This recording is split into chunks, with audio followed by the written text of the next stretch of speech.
your thirst beside the river. Wash the journey from your hands. Feel the comfort flow inside you. Come this far, you understand. Fear's not allowed, where dreams can be lost or found. Hi, welcome to Healing Outside the Box. I'm Rosemary LaChance, a Reiki energy healer and a spiritual advisor. And I'm Jane Power, author, angel channeler, and owner of an organic hair salon in Clinton, Connecticut. And we are dedicated to providing you with food for thought information and answers to all modalities of alternative healing, spiritual welfare, animal welfare, environmental concerns, and so much more in the form of guest speakers who are experts in their fields. We ask you to embrace the show with an open mind. We will give you our contact information at the end of the show. And we'd love to hear any show ideas that you may have for us, or anyone that you know that would be very good to be on our show. So enjoy the show. And tonight is our 99th show. Wow. Wow. And we have with us tonight Woody Wilkins. Okay, I'm going to read this. Yep. I'm going to Okay. read a little bit about Woody for you. Alrighty. I don't have the right glasses on today, so bear with me. Okay, Woody Wilkins is the founder and executive director of Dances with Wolves, a program. Oh, Dances with Wolves. With How wolves. did you like that one? See? You're barking up the wrong Okay, tree. Kevin Costner. Yeah. A program for creative empowerment serving hospitalized children with serious illnesses. At the core of the program are woodworking kits that Woody has manufactured for children who must spend weeks or even months in the hospital for treatment. All of the wooden pieces in the kits are pre-cut, sanded, and ready for assembly, requiring no fuss or sharp objects. Children can work on these constructions while sitting or lying in a hospital bed and create all sorts of objects, like a boat, a box, a race car. Each kit with a set of tools and paints along with a workbook that provides step-by-step instructions on how to build the project. The Dances with Wood program gives children a chance to have fun and forget about their illness for a while. In 2002, Woody started an offshoot of Dances with Wood called Dream Builders, a healthcare, education, and creative arts curriculum for children with hemophilia. Okay. Go ahead. I'll read this one last part. Yep. Woody Wilkins has received the Surgeon General's Certificate of Appreciation in recognition of his extraordinary effort on behalf of the children of this nation. He also received the National Hemophilia Foundation's 2005 Award for Distinction in Health Education Programs for his innovative Dream Builders program. The wolf thing just went through my head again. Sorry. Okay. So Hi, we Woody. welcome Woody Nice to Wilkins. meet you. Hello. Thank you for Hi. coming so much. Okay. So the first question that we ask our guests is, what made you get into this field? What work? made me get into this field? It was work. essentially a feeling, Mm-hmm. you know, and it was something that comes from an inner place. It's the question really is, how do you navigate your life, with your head or your heart? Mm-hmm. So really what brought me into this work was a feeling inside, In your and heart. connected to creativity. Yeah, Mhm. so it was very much a desire to stay in touch with that part of me, and that ultimately is what led me to this work. Okay. So were you born here in the States? Where were you born? No, I don't. My accent suggests I Yes. wasn't actually born in Okay. America. Yeah. Was in Wales, I think you Proud said, right? to say I'm a Welshman. Yeah. Okay. Okay. And you want to tell us a little bit about your background? Starting. You said when you were 10, health concerns moved your family to the England's West Country. Your health concerns for you?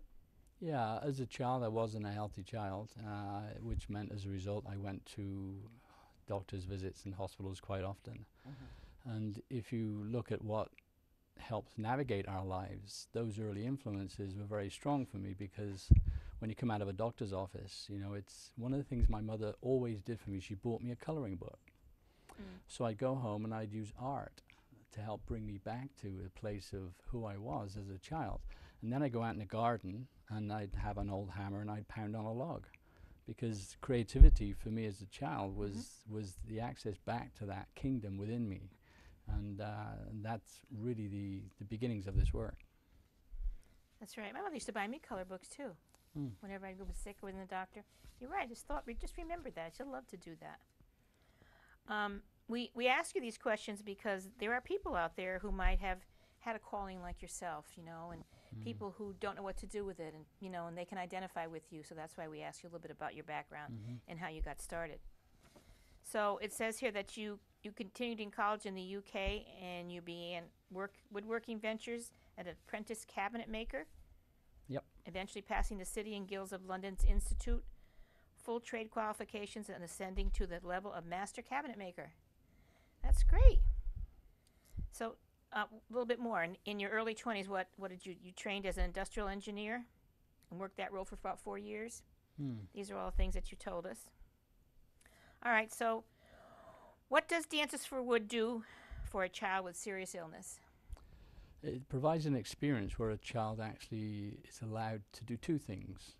One is they're allowed to reach for their potential. And secondly, it actually reveals to them the beauty of who they are. And both of those experiences come together with a very, very great amount of power inside the child. So we're helping a child to see who they are, which is beautiful and healthy, and we're showing them what they can actually achieve, which often is beyond what they perceive they can achieve, especially being in a hospital. Right. Right. So how did the children accept this kind of work from you when you first started doing it? How did you get them to do this? What was your approach? Kids are kids. You know, you Yeah. look at your own childhood, you look at what works for a child, and kids are very wise these days. They have quick sound bites of terms of what they look at, and so you have to present a program with the right approach to a child. And that usually isn't me trying to talk them into it. It's not you. No. So you're not one-on-one with the kids. You have people that work for you. Oh no, when I started I was one-on-one with the children, but if you want to engage a child's creativity, you know, it's the visual things, so that you allow them to see what it is that they can actually build. So if there's a boy in a hospital, you show him a race car, that'll be the meeting ground where you can actually commune through the race car, and that's like a safe zone. So the creativity is stimulated by, it's the show and tell, really. And that's really what does the work. Did they like gather them together in a room and then you spoke with them and told them all about this, or did you go one-on-one with everyone? No, mostly one-on-one. One-on-one? You know, there were a lot of health constrictions, and many of the children that I worked with had serious illnesses, so sometimes they'd be in isolation. And you do what's ever normal when you hang out with a child. You know, I think the thing to remember is, my perception is these kids aren't sick in the context of these kids are healthy children, but they're in bodies that have a sickness. Right. You know, so when you walk in a room, Exactly. they're just kids. And you do whatever you do with kids, and they respond to that. That's really great. And you focused on the children because you had these problems when you were a child. Rather than go to adults, you went to the children. Again, when you navigate your life, you have to listen for what speaks to your emotions and your feelings. And I think there were some experiences for me in my life that really showed me that working with children with a serious illness had a very strong feeling for me. And that's how I kind of navigated my life, following that. So what were the initial challenges you faced when you started the program? There's probably two sets of challenges. One is the interior challenges, and then the exterior challenges. So the interior challenge is when you have an idea or a dream that you feel strongly about, then you have to allow yourself to really fall in love with that. Because often there isn't an invitation from the world to say, come and do this, because often it's never been done before. Right.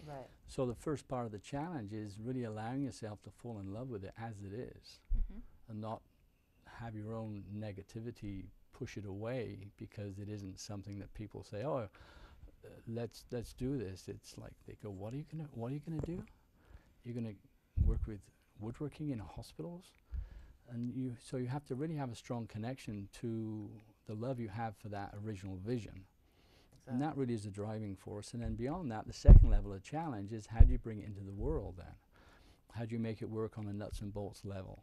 Right. And actually apply it too, so it doesn't remain like a good idea or a dream that lives in you forever but never has birth.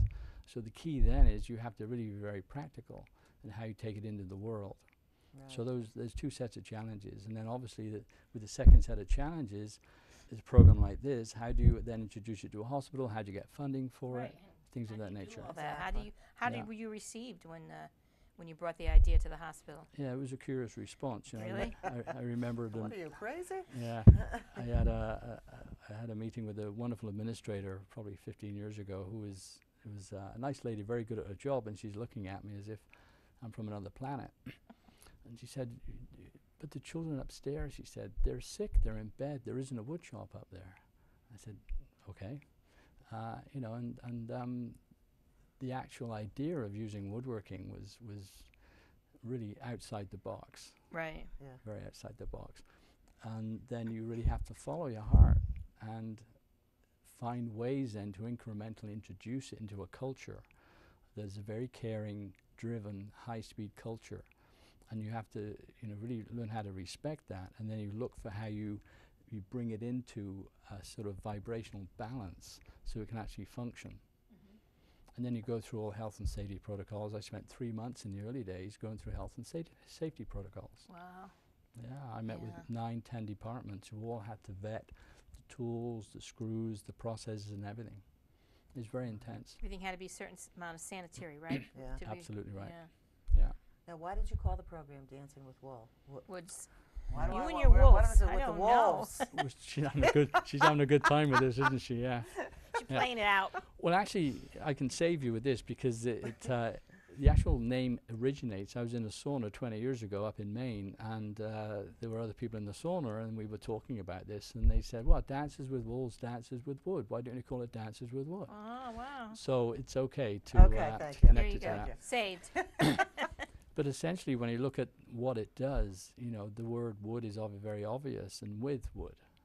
But the dance, what is the dance? Right as the dance, yeah. Yeah, and I think working with children in a creative sense, it really is a dance. Sometimes I lead, sometimes they lead, Right. Yeah, that's good. Yeah. and there's a rhythm. Yeah. And the rhythm that we dance to it's like the creative rhythm. It's like a music. And once you see a child start creating something, it's like a beautiful Beautiful thing. dance. Yeah, it's a wonderful dance. And you know that there's this, in the silence of that, there's almost like an ethereal music going on. So Dances with Wood is, and it's also a name that's a bit quirky. It's not It is. it's not therapeutic woodworking or anything like that. Right, right. And so kids go, This is nice. It's light. Yeah. It's pretty. It's a nice title. and people ask me, they say, "What do you do for a living?" I say, "I'm a dancer." And they usually step back, and I can tell they're thinking, "Well, he's no Fred spring, Astaire, maybe. he's no spring chicken to be a dancer. This guy, you know." Yeah, yeah. Yeah. So then I further explain that I dance with wood, and they get further confused. So then I say, "Go to the website." And Yeah. I'll explain it right Yeah. there. yeah. Yeah, yeah. So Oh, How did the children receive it in the beginning? loved Were it. they excited, Oh, huh? yeah. Couldn't get Really? enough of it. Yeah. Okay. And there's some stories you had told me that I was going to ask you to tell our audience, but let me see.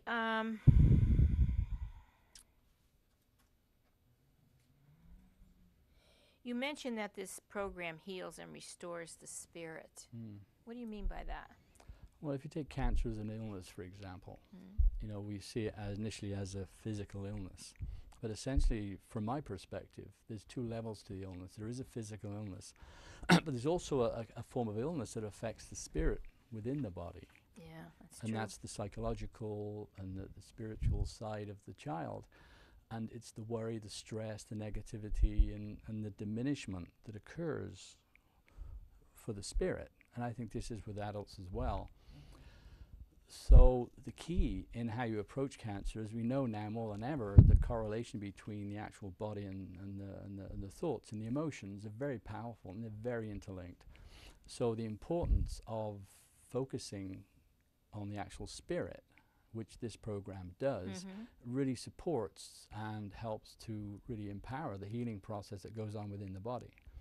So what it does, because if you imagine a hospital when somebody's dealing with cancer, you know, and I've been in hospital many times, and you kind of withdraw, you know, and a child often will go to what I call the inner kingdom. And I think most of us do when we're threatened. And then the question is, they're in that safe modality, but they're very withdrawn. And so the question then is, how do you invite them then, in the context of safety, to come back out and to be a child again? And that's really what the program's designed to do. It allows them to use their own creativity. The program doesn't actually do it. What the program does, it creates like a setting and an invitation and great support. And when a child feels safe, it's a bit like a bud. If you get a bud and a rose and it's very tight, if you try and peel the layers back, you usually break them. And when a child's in a hospital, that's a good analogy, yeah. you can't say, you know, you're going to do this, because it really doesn't matter. But why does a rose open? You know, when the sun shines on the rose opens. So this is meant as an affirming invitation to a child to play and create in the context of challenge, but success as well.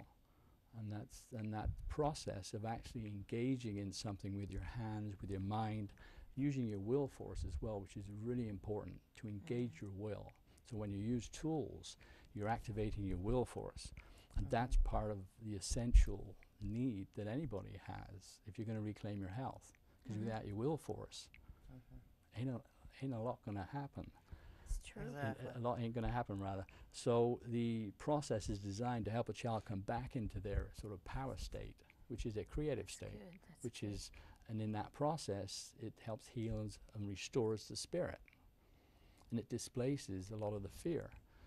You know, as we know, that cancer isn't just an illness that a child has. You know, the implications of cancer for most people, and I've been there myself with this, the implications of it can last a lifetime. And so it's very important to actually address those fears and those insecurities at the time by providing them with a positive, meaningful experience. So they end up with a memory that's connected to something beautiful and powerful that occurred actually in a hospital. Right. And then because it's built out of wood, it's very permanent. Now, do you encourage the parents to get involved with this, or is the child doing this project on their own? You have to stay very loose in that scenario. You know, there's always different relationships. Sometimes children don't always have parents with them, so that's fine.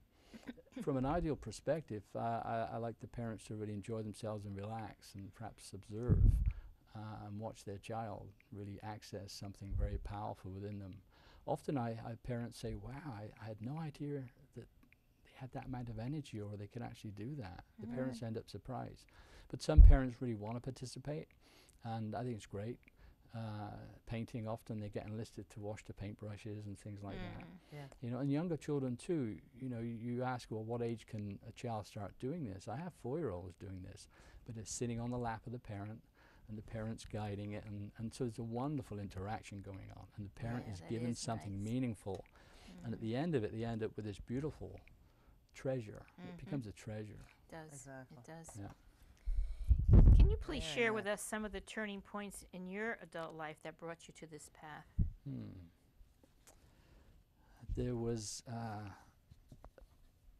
elderly friend of mine. He was 80 plus, and I've known him for many years, and I went to see him one day, and he shared with me, he said, I'm really tired. He said, I'm not sure I'm going to really live much longer, which was a sad thing to hear, but also a beautiful thing that he trusted me with that. So I said to him, Bill, is there anything that you'd like to actually do that you haven't done? He said, I want to go to a spiritual church. And in England, we have these things called spiritual churches. Right. And again, it depends on your belief system. It's, Right. you know, We've got them here too. yeah, there's a lot more of them over there. Really? I didn't know that. Yeah, so he dressed up in a suit. 2 days later, I took him to a spiritualist church. He'd lost his mother 30 years before this, and he always felt a connection to her, and he wanted to have a connection to her in spirit. Again, it depends on your own belief system. So I took him to the spiritualist church. We have a 20-minute Christian service, and then they have what they call a medium who comes in, and she actually brings down spirit and communicates Right. from their loved one. Again, it's individual belief systems Yeah, here. that's fine. Just, you know. And Bill had this message from his mother. He was glowing. it was lovely to feel him glowing in that way. And then afterwards we're sitting having tea, as we tend to do in England. So we're both sitting next to each other drinking tea, and this little lady walks across, 4'6", and she turns at me and she points. She says, "You're going to be very sick if you don't change your work." And she took off. Said that to you? Yeah. Oh, wow. So I'm sitting with Bill, and it's like, And what What kind were of you, work what were were you you doing doing at the then? time? Yeah. well, I was managing director of a trading company. Oh, okay. We were marketing and selling leisure footwear. Okay. In quite a, so I was in a sort of a corporate position. Now, where does the cabinetry come in? That he's Yeah. going Is to tell that us that. afterwards? Yeah. Okay. I wanted to ask that question. The after. tapestry of my life has many different pieces. Okay. Okay, Okay, so there's okay. many different pieces to this, but that was Let's a start with zone that that I one, yeah. worked in for several years. You know, sometimes you go through life, you do a lot of different jobs, and at some point you realize that every job has been preparing you for Yep. something. Exactly. So I had to spend 2 years, I had a suit for every day of the week, I had a company car, you know, and everybody thought, wow, he's kind of made it. Yeah, he's Right. made You know, it success. Yeah. And my life was like an apple pie, beautiful pastry, no filling. I was empty inside. It was like, where did Woody go? And there was something really missing. And you know, everybody thought I was fine, but I wasn't inside. There was something inside that wasn't alive. But I was functioning and doing what everybody thought I should be doing. And when she said that, she just nailed it. Anyway, so I tracked this lady down. I went to see her. She allowed me very gracefully to go and have a meeting with her. And she looked at me and said, here's how it works. I get a message. I'm like a postman. I deliver it. I don't remember you. I don't remember what I said. And I have no idea what you're supposed to do with it. It's for you to determine. And I then, shortly after that, I gave 6 months' notice. Wow. Really? I knew I had to set this free because I was This is dying great. inside. This is great. 6 months. I only needed to give 3, but the chairman was a personal friend. I want to get somebody recruited, get him trained, get it all set up for you. 6 months notice. I had no idea what I was going to do. You took a leap of faith. I Yeah. had no idea what I was going to do. This is the feng shui of transitioning. Yeah. And when you leave something, you leave it well. You leave it with integrity. You leave it Right. consciously. Right. And in the process of doing that, you create like an energetic invitation for the next piece to emerge. So Had no idea what you were going to do. no you idea just, whatsoever. Wow. Just you had that little lady sitting on your shoulder. That was very powerful. wonderful. That was like the touch on the forehead. That's great to share with the audience. So I'm 5.5 months into this notice period, and my friends are looking at me as if You're this nuts. guy's lost it. It's like, what are you going to do? I said, I don't know, but I know I will know. I just knew I would know, and this knew. A leap of This faith. sometimes got a little bit crazy. Yeah. And I think that's the challenge in how we navigate life. How do you get your head and your heart to synchronize? One of the things I was doing also, I was volunteering one night a week with young mentally handicapped adults, about 14 to 15-year-olds. Friday night would come along, I'd take my suit off, put some more clothes on, I'd drive into this institution. We had institutions then. And I'd sit with 10 handicapped young adults. They'd be Down syndrome, they'd be head bashers, they'd be deaf, they'd be blind, spastic. All I knew is when I was with these people, I felt so at home. Really? My heart felt, I just like these people. I love being here. Yeah. Nobody really knew I was doing this. I'd go into work on a Monday, there'd be BMWs outside, and everybody be running around and doing, you know, the thing that they do. Yeah. And there was a part of me that was not there. I found it with these beautiful, beautiful young people. And so then the question was 5.5 months into this notice period, I got 2 weeks to go. So I get a phone call from this organization. They said, would you come and see us? So I'm sitting in the garden with the director. He said, we need a care assistant. A care assistant. A care assistant. This is at the place that you were volunteering. Yeah, this is with the Okay. mentally handicapped, the home for the mentally handicapped. It's the lowest paid position, I think, in the entire country. My job was to wash them, to feed them, and to break up fights. Oh, wow. That's not I easy. had to work 3 weekends out of 4, Oh. work till 10 o'clock Saturday night. I was on call through the night and start 8 o'clock Sunday morning. Oh, my God. I had to be residential. They had no room in the house for me. They had a mobile home out the back, like a caravan. No electricity, no running water. That was where I That had to sounds live. like a dream job.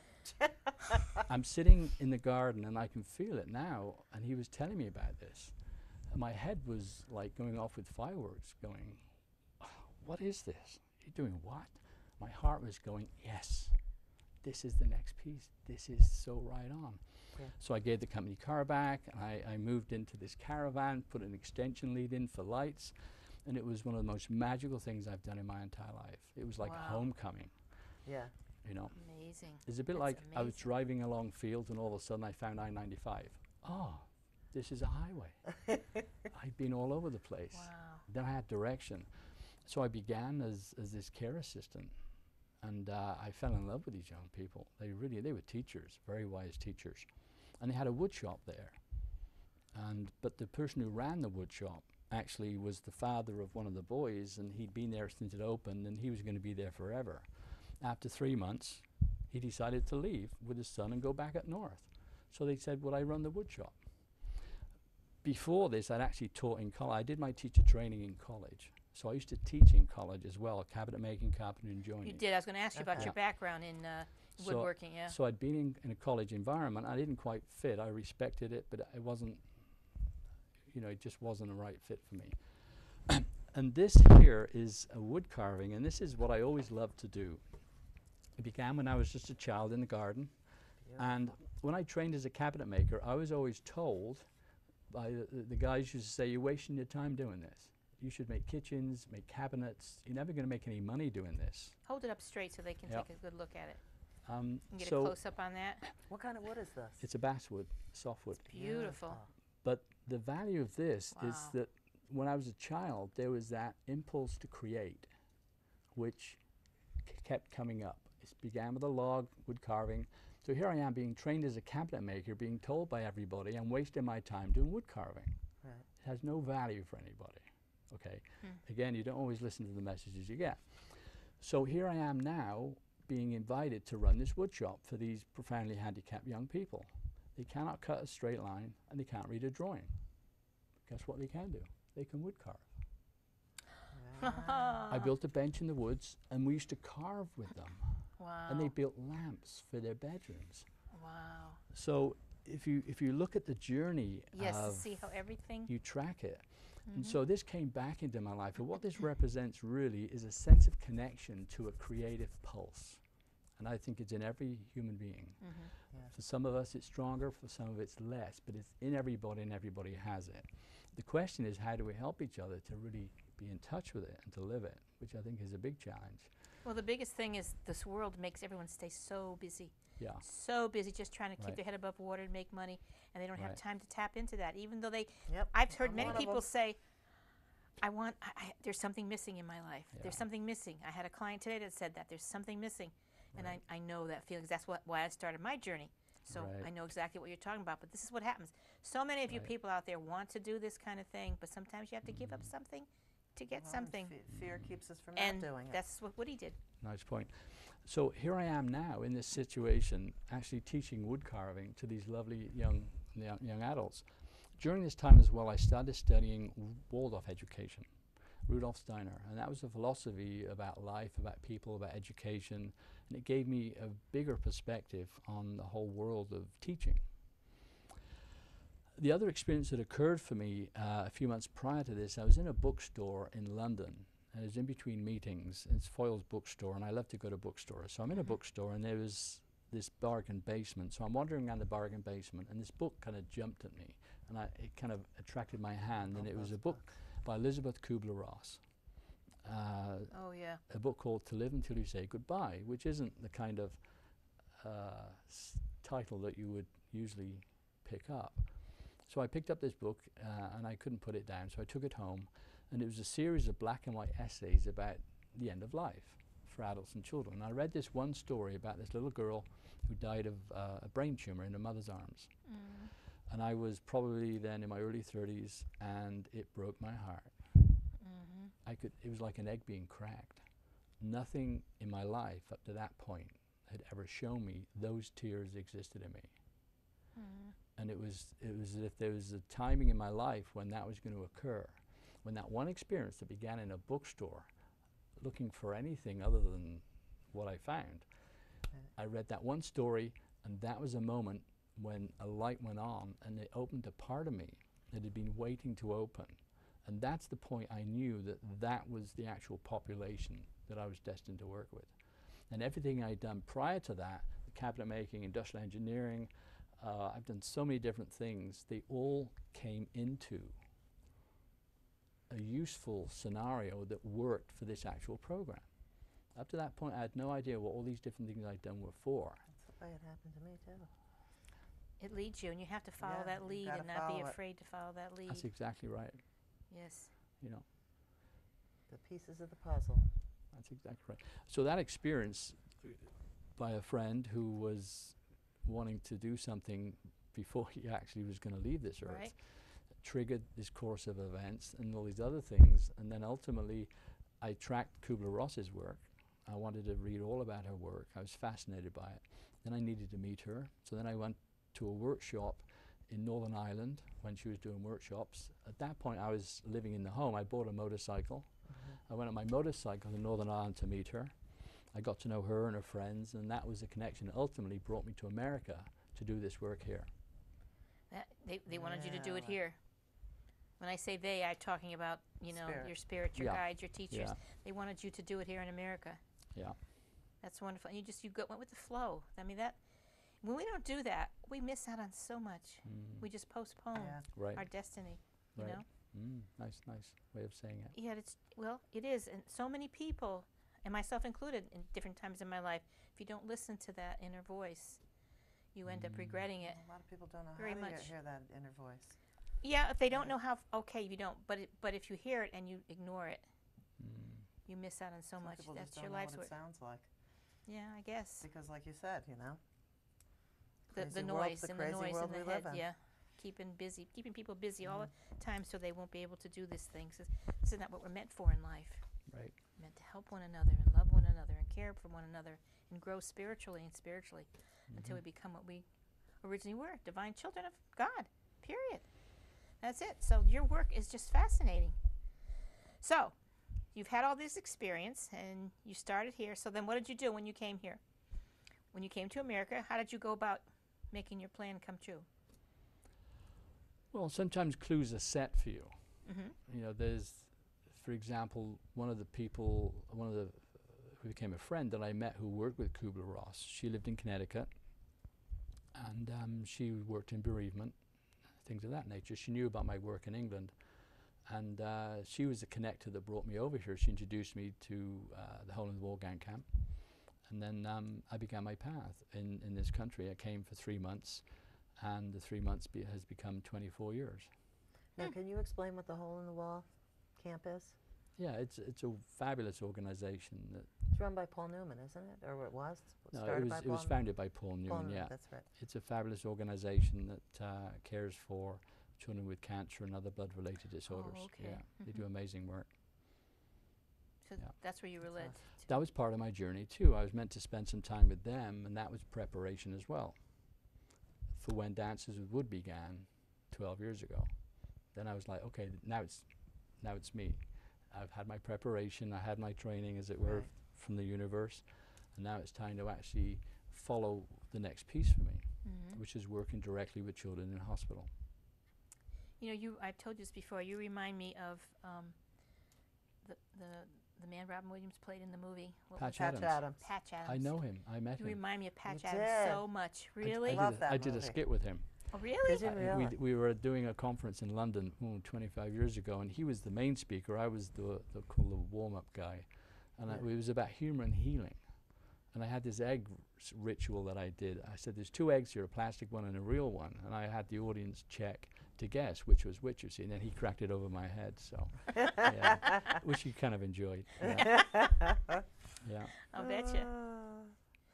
So, all right, before we go on, because I don't want to run out of time, you want to show us some of the things that you do and what you bring to the children, and then I want to ask you some questions about the children and the experiences you've had. So if you want to show our audience and pick up some of these things and just... One of the fundamentals to this program, it's a woodworking program, but it's a journey also to a magical place in a child. And the way that it's designed to function is that it doesn't actually need me to do it. It doesn't need an adult. Okay. And so what happens is it begins with a journey in a workbook. and this is what they receive. And I've become a caricature. That's the nature of my life now. I'm a caricature in a workbook. But this has allowed me to really reach now 17 different hospitals in 8 states, plus the Dream Builders program, which is in over 20 states.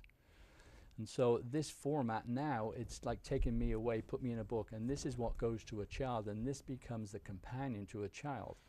So whilst they're engaged in building a project, such as a race car or a rocket car, what they actually, they begin the journey to build that. It's a reading exercise, it develops cognition, independent learning skills, focus, attention, and it really occupies the child's imagination all the way through it. So every step is designed with pictures and words, and it takes you all the way through it, so you can stop and start it. And there are jokes in the workbook too. I make no excuse, I have a British sense of humor, so there's some pretty bad groaners in there too. But also in the workbook there are invitations to do drawings, to actually do creative writing. So there are a lot of activities that really promote the creativity in a child, and essentially at the end of it they also end up with a beautiful wooden project. That is beautiful. It really and is. this becomes The child makes that, huh? Oh, absolutely right. Unbelievable. I don't actually, when I worked with them full time, I didn't actually do a lot. I used to sit in a chair and just witness them. And they get into this process, and then the power of the witness I think is really important, because that is a very affirming sense of embrace you offer a child. Yeah. And the key to this program is that they do it themselves. They don't need me or an adult to actually help them. And that brings to the end of the experience a certain power, a certain quality of ownership. And I did a presentation for a Rotary Club, a wonderful group of people in the Rotary Clubs about a year ago, and I said, well, I make mirrors. So I held out this piece of wood and I said, what is this? It said, it's a mirror. And they kind of, okay, a mirror. What do you mean a mirror? I said, what happens when a child builds something like this? They sit and they look at it, and it's like a mirror. What they see is something that exists within themselves, a very powerful and beautiful creativity that often they didn't know was even there. So that, in its essence, is a way that I describe this, that they're building a mirror. And when they see themselves looking back at themselves, not only do they see something exquisitely beautiful, often more beautiful than they imagined, they also know that they did it themselves. Right. That makes you feel so wonderful. So there's 2 levels of the power that comes through this process. And then obviously they get to take it home, they get to take the workbook home, and then they get to share these groaner jokes with their families and tell the stories. But even the jokes you see in a hospital situation, it isn't always easy to talk. But you ask a child to tell a joke, you put them into a situation where they have control again. So even the telling of a joke has a power, and it helps them project themselves with humor. Yeah. And I think the medical professionals too. Humor's one of the best medicine. And medical professionals too, they have a very hard job. So if a bit of humor now and then, it's a form of medicine to go with it too. That's right. Now, is this the packaging? Well, of each kit? one of the questions is, how does a woodworking program function in a hospital? Exactly. Well, So what how I had to does do in the early days, I had to sit down and really tune into the hospital environment. And I looked at the meal system. I used to sit with the catering manager at lunchtime and look at all their forms and how the system worked. So I had to design 2 things: a program that first functions for a child in a hospital, the workbook, everything has to be accessible, the tools and everything else. And secondly, you have to design a system to actually fit the program into the hospital culture. It's like when the spaceships meet, they have to dock. And you have to respect the existing systems and the high pressure the hospitals work under. So what I had to do is develop a system that actually could work and fit into their culture. And so essentially they get a sunshine bag, and everything is in here. So what happens, you can give a child a menu, you can do 10 rooms in 10 minutes, menu, menu, menu. You want a race car, you want a box, rocket car. You go back and you drop the whole experience in a bag with a workbook. Say, hey, bye. 2 hours later you go back and you got a very happy child and very happy parents. So they start working on themselves without you? Oh, absolutely. Really? I'm redundant. I know, that's what's happened to They my are life. working with him. He's in the book. Yeah, Yeah. I know that, but I mean, just that's Telling his bad jokes. That's great. That's exactly right. Yeah. So that's the nature of the program, that we have then 2 systems that really allow the program to function in a hospital. And then you have to create a real vocabulary of different projects to suit different ages of children. Boxes, rocket cars, race cars, I have fire trucks, and a lot of different things that really speak to. How many different projects do you have? 18, 19 at this point. About 10 up here, just waiting to come And through. you make these kits all by yourself, and you're... I have some people who help me. You do. I have to manufacture all of these by hand. They have to be well sanded, very clean, bagged to a certain standard. You know, so when you make something in wood, I mean, this is now 17, 18,000 kits have gone into hospitals. And touch wood, never a slither, never a problem. They have to be hand sanded, hand cleaned. And you can't actually clean them and leave them overnight because a spider may get in a hole, screw hole. So you have to sand them, clean them, vacuum them, put them straight in a bag and seal them, because these go straight into the hospital. So the standards around manufacture are very high. Wow. And I have, you know, local people who come in and actually help me with the Right. sanding. You don't have a with the big drilling. factory and all that stuff. No, you do that. You're. In your Well, I have a large self- workshop. workshop, right? Yeah. But yeah. And I work with other non-profits. I have Vista, for example, wonderful organization who actually help. They put the screw kits together and they help in a way too. So I work with other non-profits too whenever I can. That's wonderful. What else do you have there? Well, we have the old special box. It can be a memory box, a magic box, jewelry box. This is very popular. There's a box within the box. Oh, cool. Wow. That's the kind of thing. And then we have teddy bear chair. That's Every nice. teddy bear needs a chair, right? Exactly. Definitely. You know, you can keep your $100 Wow. bills in there. So That's really nice. those are just a few examples of the many different projects. You have another race car over there, and Yeah, There's another car down there. right. Now, what kind of wood do you use for these projects? pine, Pine. number 2 pine, comes from the local timber yard. Wow, that's so cool. How do you Alright. cope with the emotional challenge of working with seriously ill children? It comes How back do to you do that? self-care. I think coping is a word that I wouldn't usually, it's like a low bar. You have to do more than cope, I think, and the word self-care comes in. And there's different ways that you self-care. And self-care really essentially is listening to yourself and hearing what it is you need emotionally, and then doing things that actually prevent you from actually getting to an emotional state where it's like carrying a full cup of coffee. You know, sometimes if you're emotionally full and you're not taking care of yourself, you know, just a little nudge and you're full. My perception of how you care for yourself is really proactive in understanding your own emotions and feelings and learning how to express them in the correct way and taking care of yourself. You know, one example is whenever here's an possible. example. One example is I'd always try and arrive in the car park 5-10 minutes early. Not possible every day, most days. I'd sit and listen to a nice piece of music for a few minutes to really center, to quiet my breath.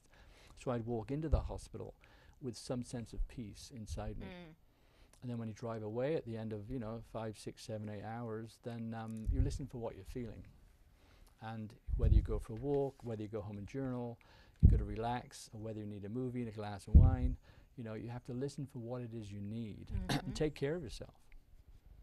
So live in the moment and be aware, right?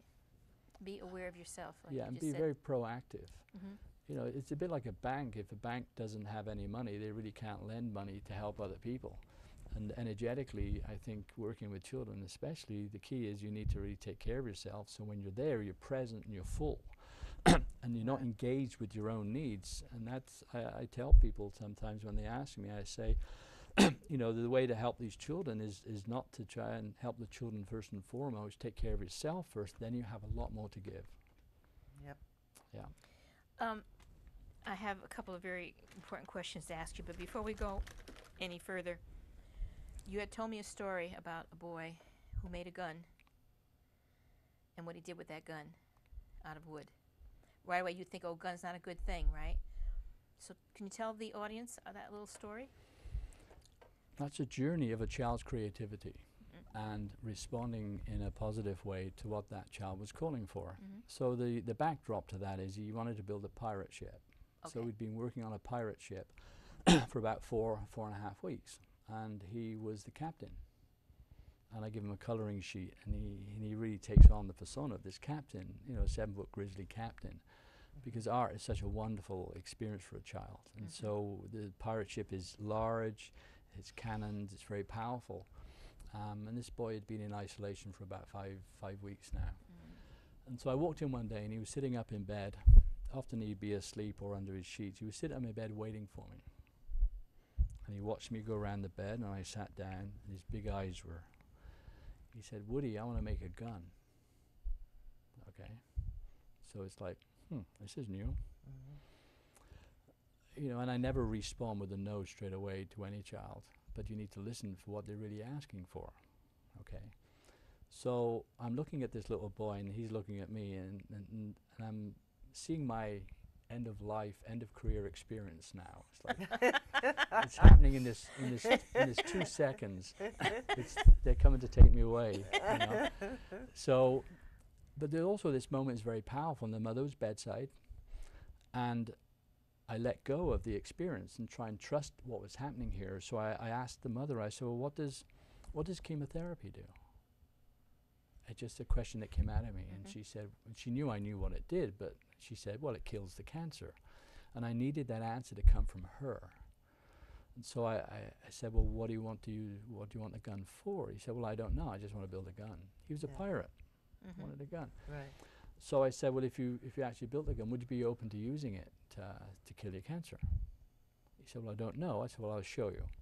So that began a journey of using guided visualization. And prior to that, I'd done some with him, because when you build a pirate ship, you have to do a picture of what you can see from the crow's nest looking out around you.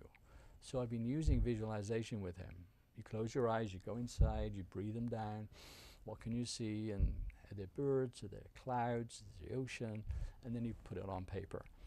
So this was the journey for him. So, but his mother, she had the final word, and I checked with the hospital personnel too, and they said, "Well, this little boy, whatever he wants to do, this is the only thing he wants to do. If this engages him, we've got to run with it." So he designed the pistol. I went home. Next day I was back with the kit. He built his own pistol, and he had so much fun doing it. So then I said, "So now we need to do a picture of your cancer." So he said, "Well, how do I do this?" So I gave him a sheet of paper. Close your eyes, relaxed him down. I said, "Go inside your body and look for your cancer." So he went inside his body, and he actually did a drawing of leukemia. He did dots in his body, and that was the illness that he had. And then he'd sit in bed every day, and he'd actually, with the gun, shoot it. That's what he used to sit up in bed and shoot it. His dad loved the idea of it. He was, because they were all very proactive with this. Then he wanted a sword, so we built a sword. And this was a 4 or 5 week journey of this creativity using visualization. This was his medium. I'm not saying it's right for every child. I would never have chosen to do that. That would not have been my choice. However, for him, it was his vocabulary. His parents loved it, and the hospital staff, they rolled with it as well. And after 10 weeks in total of being in isolation, he eventually went home. Isn't that amazing? And he was a very healthy boy at the end of that. And Wow.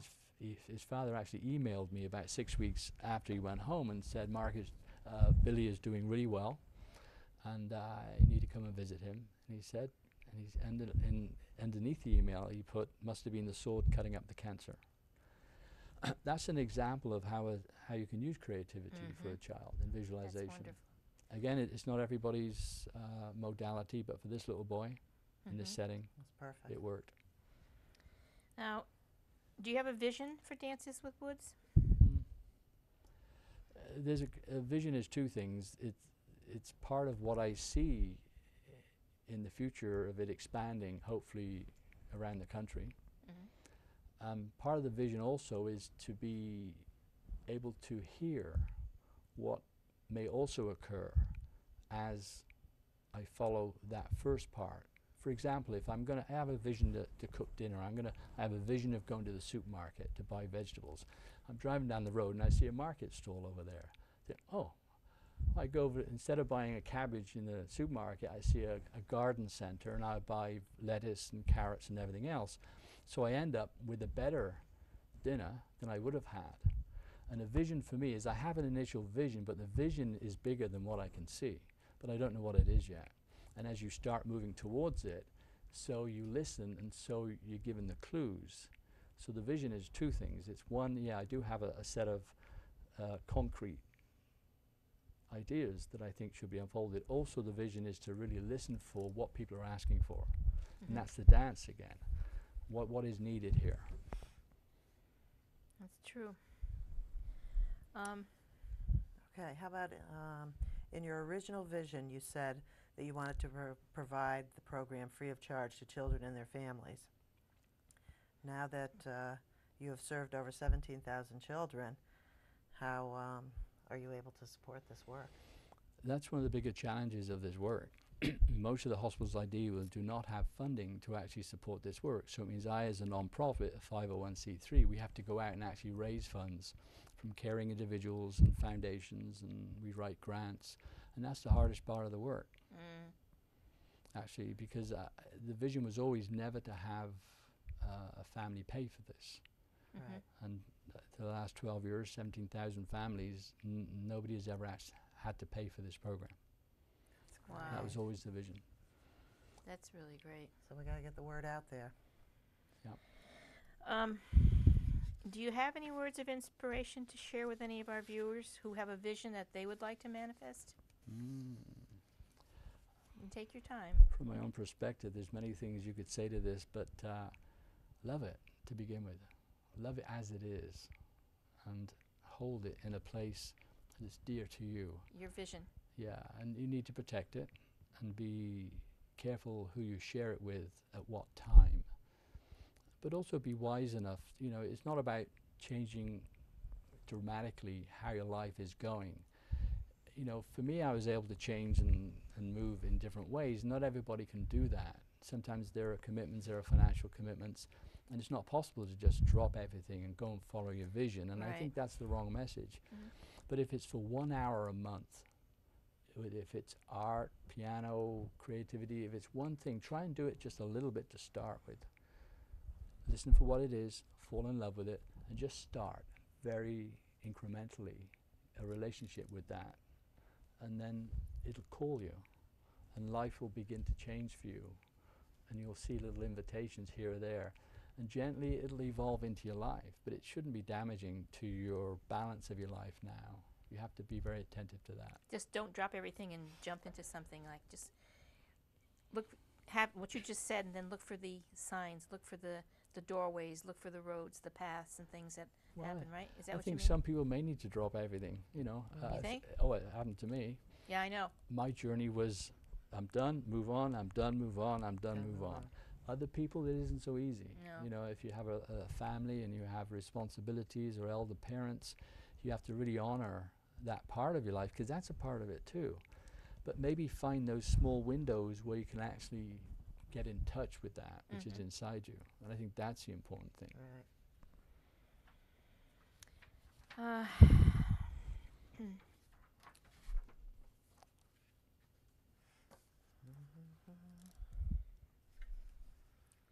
You mentioned in your program that this, in your program description, that this heals and restores the spirit with the children. And I think you said it's being creative, getting in touch with your creativity, right, for the children, if they don't realize. Are they surprised after that? I mean, they're not like, children are not like us adults. We're looking for reasons for everything all the time. But the children just kind of go with the flow, don't they? Oh, well, if you want an example of what the actual program does for a child, this occurred probably 8 years ago. I went into work with a boy about 9. He'd been on chemotherapy for a couple of years. He's really been through the mill, and he wanted to build a race car. So I went into his room, and he's sitting in the bed, and I sat next to him and gave him the workbook, and he unfolded this rate book. And he was in a pretty tough phase of his treatment. he was actually on his treatment protocol, and so he stopped every now and then to throw up and stuff like that. It doesn't happen so much these days, but this was a few years ago. And he just pursued this project, and he built this beautiful race car. So the race car is on his table, he's looking at it, and I'm sitting in the bed next to him. Then he painted it.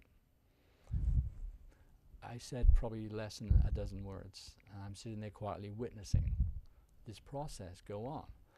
So after about just over an hour, this beautiful race car has come to life, and it's sitting on his table, and I'm just sitting quietly next to him.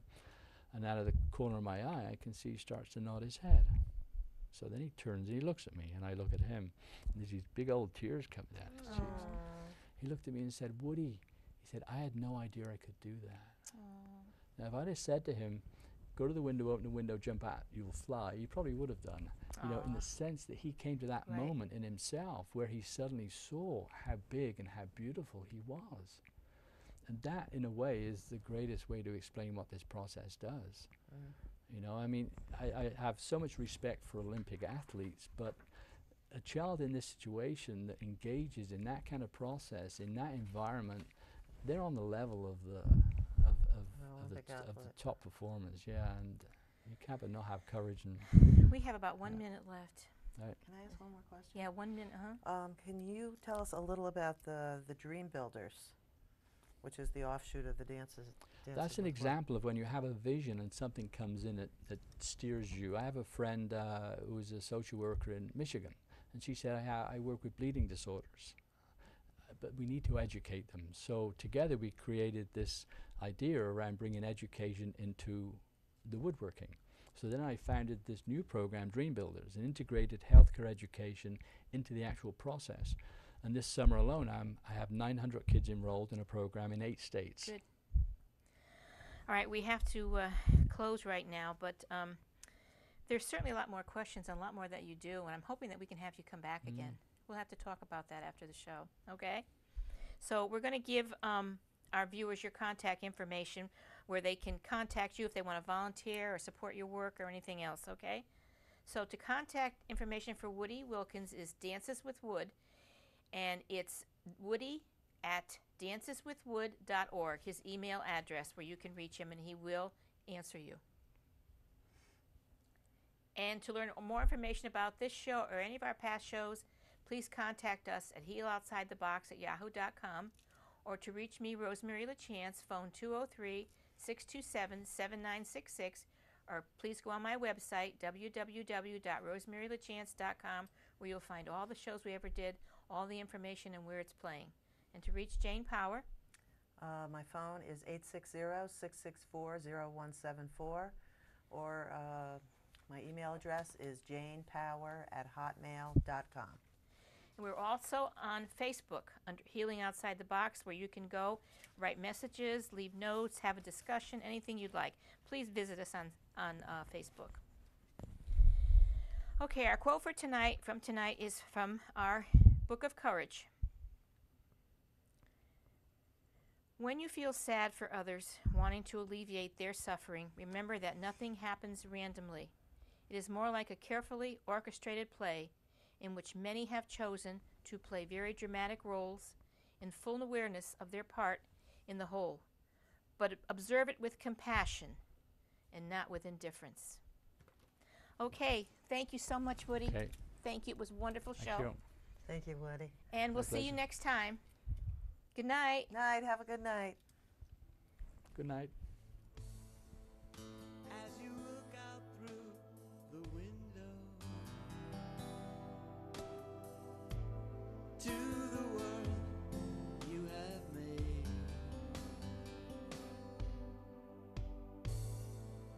always know you are the vision. See the truth, darkness fades.